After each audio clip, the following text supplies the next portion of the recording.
What may be the final battle of Saigon has begun. Communist ground forces have started moving in on Saigon's Tan Son Nhut Airport.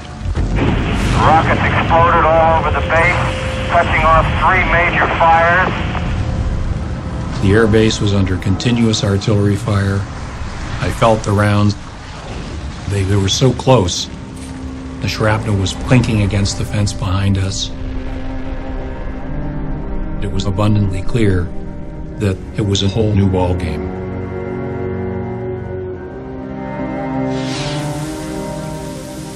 We never expected any trouble out there. And then, of course, fear a little bit set in because now we knew that it really meant business, you know.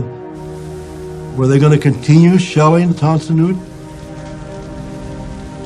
They're giving us a warning, you know. Get out.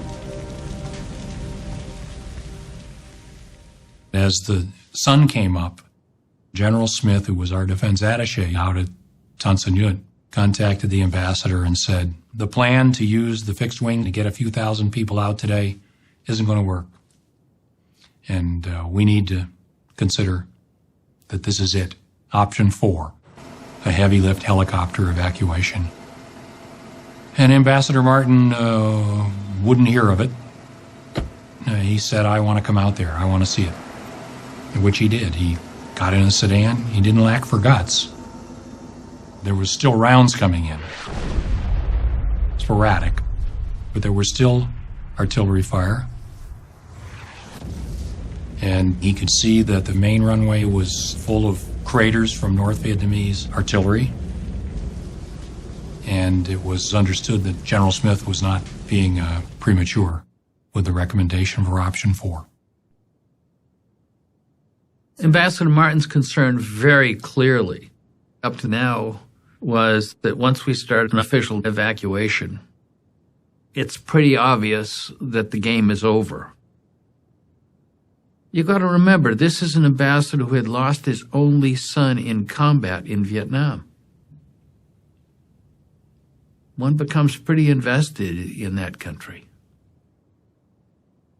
He had been holding out hope that some kind of third-party solution could be worked out so that South Vietnam could continue with some form of independence or autonomy.